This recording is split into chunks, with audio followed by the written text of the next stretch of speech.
كيف ممكن يكون الاحتيال؟ عن طريق انه احد الاشخاص ياخذ مبلغ بطريقه غير شرعيه من شركه او من شخص وما يعترف فيه بوقت لاحق، وكثير بنشوف هيك حوادث متمثله بشركات التسويق او عمليات تستغل العملاء بسبب جهلهم، وغالبا ما بتكون هالامور على مستوى صغير. طيب شو رايكم انه واحده من اكبر عمليات الاحتيال بالتاريخ قدرت خسائرها بنحو 65 مليار دولار امريكي وسببت ازمه اقتصاديه عالميه، وعدد الاشخاص اللي احتال عليهم كان اكثر من 40 ألف شخص من أكثر من 125 دولة مختلفة في العالم. والغريب بالقصة هو أنه رئيس عملية الاحتيال العظيمة هو شخص واحد فقط، برنارد مادوف، اللي استطاع أنه يخدع كبار المستثمرين ويعمل أكبر عملية احتيال في التاريخ البشري. تابعوا معنا لتعرفوا معلومات مذهلة وموثقة عن قصة برنارد مادوف محتال القرن.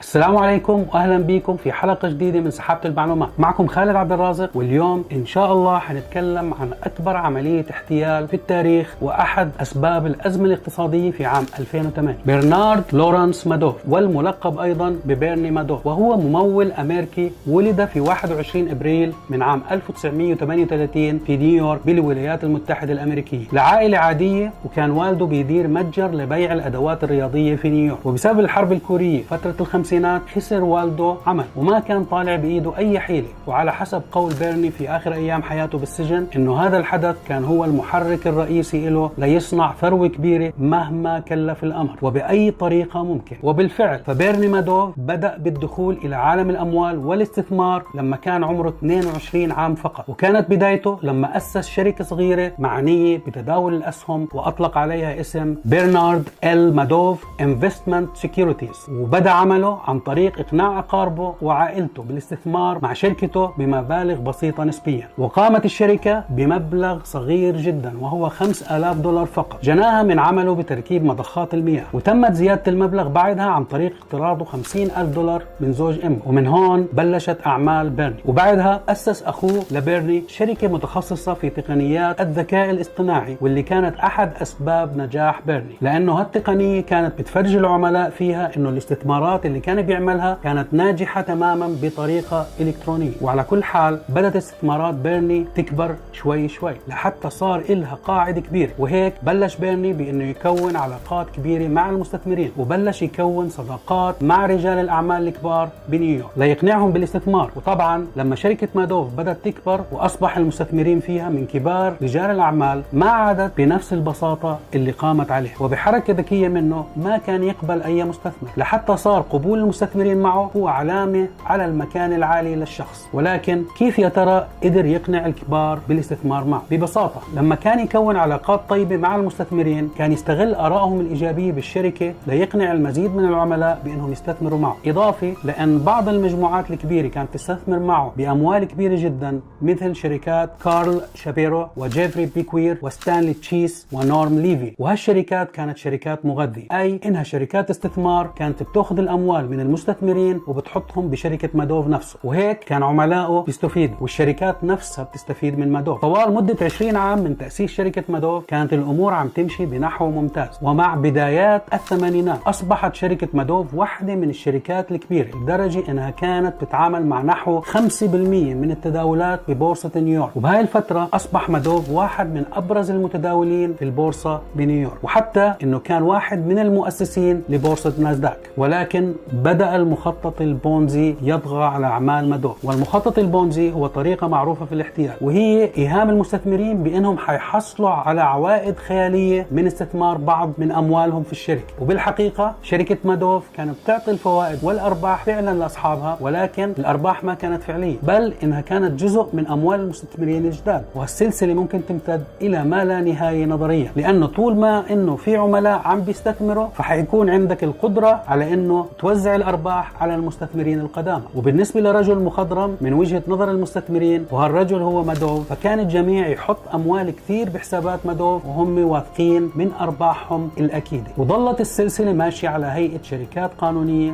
وما كان في شك أبدا حيال الموضوع. وبهالوقت هذا كان مادوف عم ياخذ جزء من الأموال لحياته ورفاهيته الخاصة. وبسبب قوة مادوف المالية شغل منصب المدير التنفيذي لبورصة ناسداك بفترة أوائل التسعينات، وكانت التداولات معه أشبه بالخيال، أرباح أكيدة وضمانات كبيرة واسم عالم. في أحسن من هيك؟ بعد ما صارت شركة مادوف تعطي أرباح هائلة قدرت بحوالي 16.3% بين نهايات الثمانينات وأوائل التسعينات، بلشت الشكوك تدور حول شركة، ولكن محبته من المستثمرين ومدى ثقتهم وشهادة العملاء كانت توقف بوجه كشف حقيقي. وبداية التحقيقات كانت في عام 1999 لما بدأت لجنة الأوراق المالية والبورصات تدقق حول شركته كل فترة. وأول الأشخاص اللي كان عندهم شكوك قوية حول الموضوع هو المحلل المالي هاري ماركوبولوس، اللي قال عام 1999 إنه مادوف يكذب وإنه في شيء مش مزبوط حول شركته، وقدم شكوى عليه في هيئة الأوراق المالية. بس مثل ما ذكرنا قبل شوي، شعبية مادوف وقفت ضد هالشكوى وتجاهل المنظم أمر الشكوى وراح. ولكن في عام 2005 عاد ماركوبولوس وقال برسالة لاذعة جدا: مادوف للأوراق المالية هي أكبر مخطط بونزي في العالم، ولا يوجد دفع مكافأة من هيئة الأوراق المالية والبورصات للمبلغين عن المخالفات. لذا فأنا في الأساس قدمت هذه الرسالة لأنها الشيء الصحيح الذي يجب فعله. وكأنه تم فضح مادوف قبل 3 سنين من الفضيحة الحقيقية. بعد الشكوك اللي صارت حول مادوف واللي تم تجاهلها مضت 3 سنين وصرنا بالعام 2008، وكان الحجر اللي هدم إمبراطورية مادوف كله لما طلب العملاء من مادوف أرباح بقيمة 7 مليار دولار. وهون مادوف ما كان بيمتلك هالمبلغ وحساباته ما بتغطي هالمبلغ أبدا. وهون صاحبنا قرر إنه حيفرش كل الأوراق، وراح لأولاده اللي كانوا بيشتغلوا معه بالشركة وقرر إنه يخبرهم عن حقيقة العمل. تخيلوا من بداية الثمانينات وأولاده بيشتغلوا بالشركة بدون ما يكون عندهم علم إنه الشركة قائمة على الاحتيال. وهون قرر الأولاد إنهم ما يوقفوا مكتوفي الأيدي، وراحوا للسلطات الفيدرالية بأمريكا وخبروا عن المصيبة اللي عملها والدهم. وب 11 ديسمبر من عام 2008 قامت السلطات الفيدرالية بأمريكا باعتقال مادوف وبدأت بالتحقيق معه عن كل هالماضي الأسود. بعد ما تم فضيحة مادوف وانتشر الموضوع بالأخبار مثل النار بالهشيم، بعض عملاء مادوف قرروا إنهم يقتلوا أنفسهم بسبب الخسائر والديون اللي صارت عليهم بسبب هالكارثة. وعند الكشف عن الحسابات تبين إنه في أكثر من 64 مليار دولار بالحسابات وكلها كانت وهمية. تخيلوا يا رعاكم الله. وهاي قيمة احتيالات بيرني على مدى فترة حياة شركته. طيب شو اللي صار هون؟ مين اللي خسر؟ ببساطة اللي خسروا هم كل المستثمرين اللي بلغ عددهم 40,000 مستثمر تقريبا، إضافة لصناديق التغذية اللي انهارت تماما لما انكشفت حقيقة شركة بيرني. وأكثر من هيك تم تبليغ خسارات كبيرة جدا بعدد من البنوك العالمية مثل HSBC البريطاني وBNP الفرنسي. خسارتهم كانت بسبب المستثمرين اللي كانوا بيسحبوا قروض من هالشركات ليستثمروا بمؤسسة مادوف. وبعد 3 شهور من اعتقال بيرني اعترف بأنه مذنب بجرائم الاحتيال وغسيل الأموال وغيرها من الجرائم المالية. وقامت اللجنة الفيدرالية بمحاولة تحديد الخسائر، ولكنهم قالوا إنه الخسائر ما هي أقل من 50 مليار ومو أكثر من 65 مليار دولار، ولكن من المستحيل تحديد حجم الخسائر الدقيقة.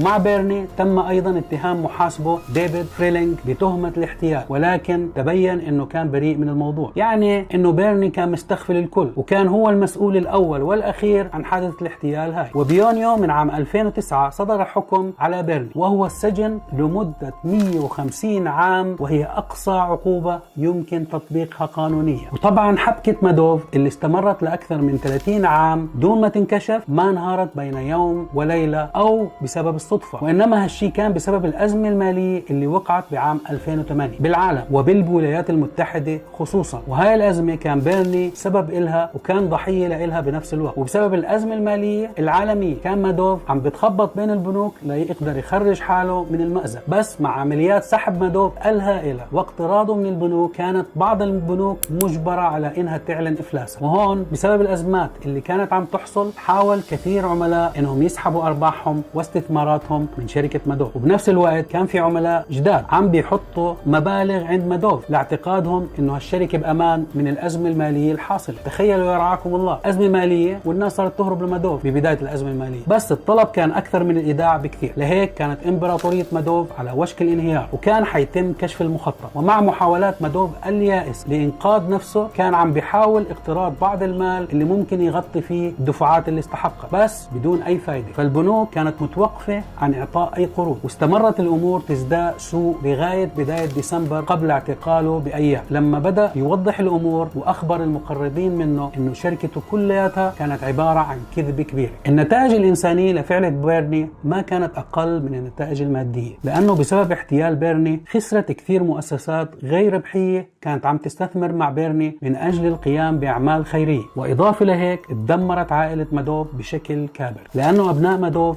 أندرو ومارك ما كان عندهم دراية بالاحتيال القائم من شركة أبوهم. وبذكرى اعتقال بيرني الأولى أرسل مارك مادوف رسالة لوالده قبل تناوله لجرعة دوائية بنية الانتحار، وقال فيها: والآن أصبحت تعرف بأنك دمرت حياة أولادك بسبب حياتك المليئة بالخداع. ولكن مارك استطاع النجاة بعد إسعافه من الجرعة القاتلة اللي تناولها، ولكن هالشي ما كان كفيل بأنه يفش خلقه من أبوه. فبعد عام تماما وبالذكرى الثانية لاعتقال بيرني قام مارك مادوف بإرسال إيميل لمحاميه الخاص وكتب فيها: لا أحد يريد أن يصدق الحقيقة، أرجوك اعتني بعائلتي. ووجد مشنوقا بشق تاركا وراءه زوجته وأبنائه لينهي حياته بإيده بسبب الحياة المليئة بالخداع اللي تركها والده له. وبعد وفاته كتب محامي مارك كان ضحية بريئة لجريمة والده الوحشية. وبعد عامين في عام 2012 توفي الابن الثاني لمادوف وهو أندرو مادوف بسبب السرطان. والضحايا الآخرين لمادوف كان ويليام فوكستون وهو جندي بريطاني قام بإطلاق النار على نفسه بعد معرفته أنه خسر مدخرات حياته اللي استثمرها مع بيرني. وشخص آخر هو رجل الأعمال فرنسي رين تيري ماغون اللي تناول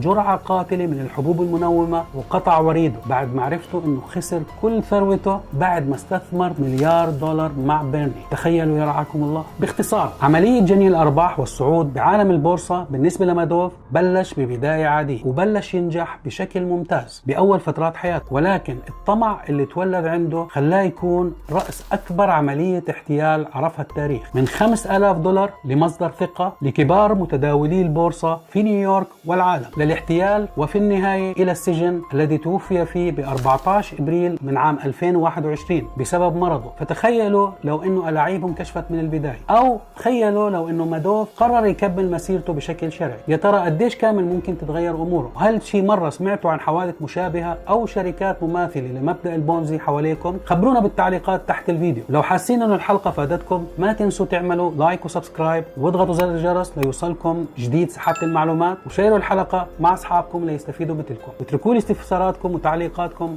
أسفل الفيديو في صندوق التعليقات، وشكرا جزيلا على المتابعة، ودمتم في رعاية الله بصحة وعافية.